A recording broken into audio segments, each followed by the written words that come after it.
Durante décadas, a ciência contou uma história confortável, que humanos modernos e neandertais até se encontraram, mas nunca passaram disso.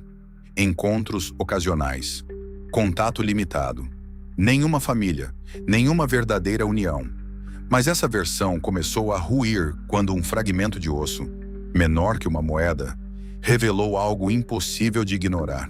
Uma criança, uma única criança, capaz de provar que dois grupos humanos considerados separados pelo destino ou não, apenas se cruzaram. Eles conviveram. Eles se aceitaram. Eles formaram algo muito mais perigoso para as antigas teorias: uma família. E isso nos obriga a encarar uma pergunta que muda completamente a forma como enxergamos a pré-história. Humanos e neandertais eram apenas espécies diferentes? Ou eram pessoas capazes de viver juntas, criar filhos juntas e dividir o mesmo grupo? Porque se essa criança realmente existiu da forma como os dados indicam, então, o maior erro da nossa visão sobre os neandertais não foi subestimá-los fisicamente. Foi subestimar o quanto eles eram parecidos conosco. E ao longo deste vídeo, você vai entender por que a história desse filho proibido ou não fala apenas de genética. Ela revela como laços humanos surgiram em um dos períodos mais brutais da nossa história. Mas para compreender o que essa criança realmente prova, primeiro precisamos voltar ao momento em que essa evidência foi encontrada e ao lugar onde tudo começou. Por mais impressionante que essa história pareça, ela não nasce de uma lenda. Ela nasce de um problema científico real. Durante muito tempo, os neandertais foram vistos como um ramo lateral da humanidade. Uma população que viveu paralelamente aos humanos modernos e que acabou desaparecendo. Sabíamos pelos fósseis que eles ocuparam grandes áreas da Europa e da Ásia por centenas de milhares de anos. Mas quase tudo o que imaginávamos sobre o contato entre esses grupos era baseado em suposições. Até que a genética mudou completamente o jogo. Nos últimos anos, equipes especializadas em DNA antigo conseguiram extrair material genético de restos extremamente degradados, com dezenas de milhares de anos.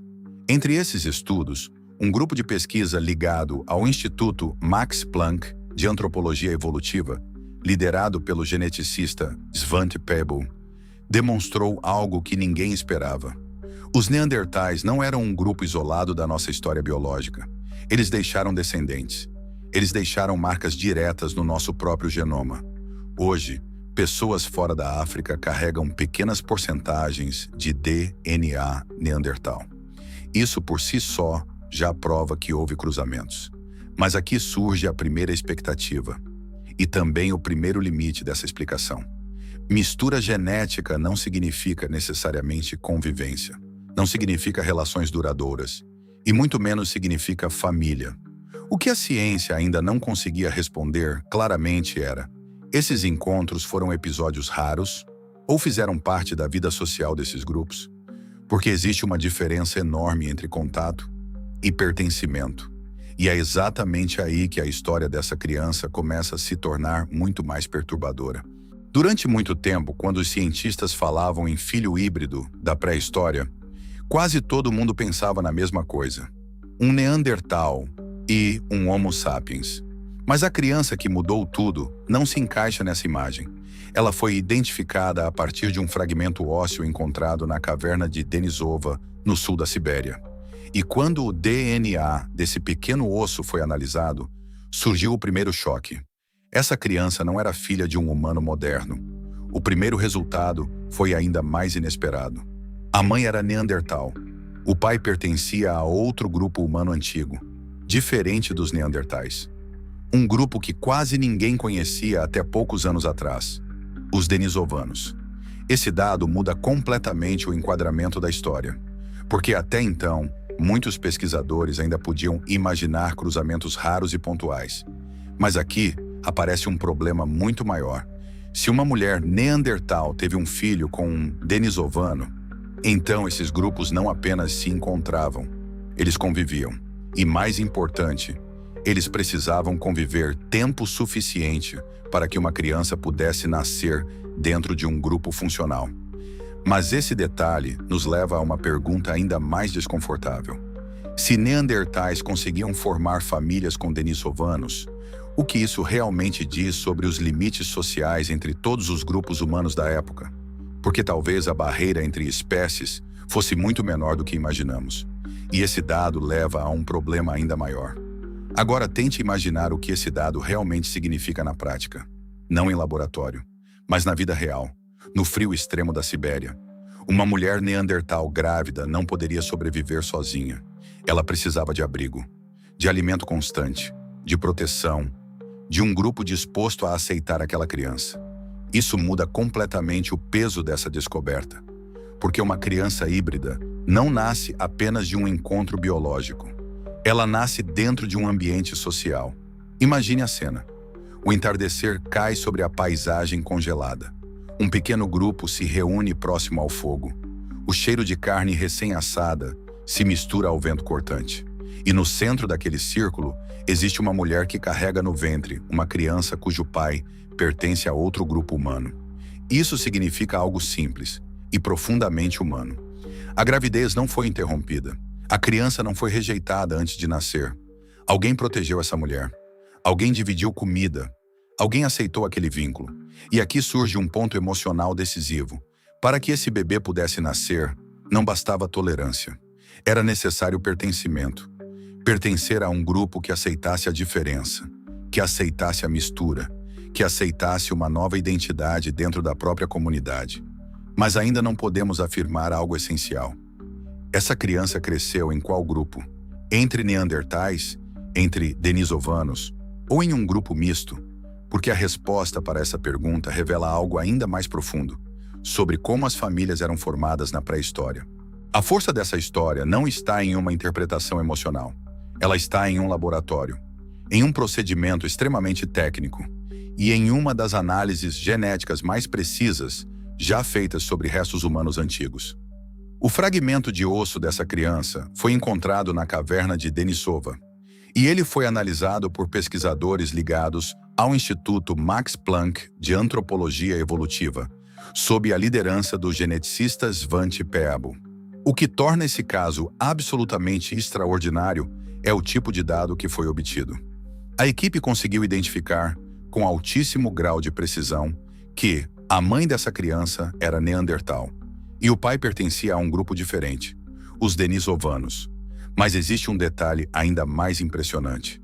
Essa não era uma descendente distante. Não era fruto de misturas antigas acumuladas ao longo de gerações. Era uma filha de primeira geração. Ou seja, um dos pais era de um grupo, o outro de outro. Sem intermediários. Sem mistura prévia. Isso muda completamente o peso científico da descoberta. Porque não se trata apenas de mostrar que populações antigas se cruzaram. Mostra algo muito mais específico. Dois indivíduos, de dois grupos humanos distintos, tiveram um filho juntos. Mas esse dado gera uma consequência que quase nunca é discutida. E ela não é genética, é social. A partir desse ponto, surgem duas interpretações muito diferentes entre os pesquisadores. A primeira interpretação diz o seguinte: esse tipo de nascimento pode ter sido extremamente raro, um encontro excepcional, uma situação isolada, algo que não representaria, necessariamente, a regra do comportamento social desses grupos. Segundo essa visão, a criança seria apenas uma exceção estatística, um acaso biológico dentro de um mundo majoritariamente separado. Mas existe uma segunda interpretação, muito mais desconfortável. Ela sugere que esse nascimento só é possível se houver contato regular entre os grupos, se houver circulação de pessoas, se houver convivência repetida, porque em ambientes extremamente hostis, como o norte da Ásia durante o Pleistoceno, encontros fortuitos não sustentam relações. A sobrevivência exige previsibilidade, exige redes, exige confiança entre grupos. E aqui surge o verdadeiro conflito. Essa criança representa um evento isolado, ou é apenas a primeira evidência direta de algo que aconteceu muitas outras vezes, mas não deixou vestígios preservados? Porque existe um fator decisivo que ainda não analisamos. Um fator que pode indicar se estamos diante de um simples cruzamento, ou de sistemas sociais muito mais integrados do que jamais imaginamos. O que essa criança prova, de forma direta, é que a sobrevivência humana não foi construída apenas por ferramentas, fogo ou tecnologia. Foi construída por relações, por vínculos, por capacidade de aceitar o outro como parte do grupo. E isso muda profundamente a maneira como entendemos a vida social dos neandertais. Eles não eram apenas tolerantes, eles eram integradores. Quando pensamos nessa criança, é fácil imaginar apenas um caso extraordinário do passado. Mas a verdade é mais desconfortável e mais próxima. A história desse filho proibido mostra que, desde o início, sobreviver como espécie nunca dependeu apenas de força ou inteligência. Dependeu da capacidade de criar laços além do próprio grupo, além do próprio sangue, além da própria aparência. Talvez os neandertais tenham desaparecido como população, mas a lógica que permitiu que essa criança existisse continua viva. Toda vez que uma comunidade aceita alguém de fora, toda vez que uma família se forma a partir da diferença, toda vez que a confiança vence o medo. E isso nos leva a uma última pergunta. Se em um dos ambientes mais brutais da história humana, nossos ancestrais conseguiram construir famílias entre grupos diferentes, o que exatamente ainda nos impede de fazer o mesmo hoje? Talvez o maior legado dessa criança não esteja nos genes, mas na lembrança silenciosa de que a sobrevivência sempre foi um projeto coletivo.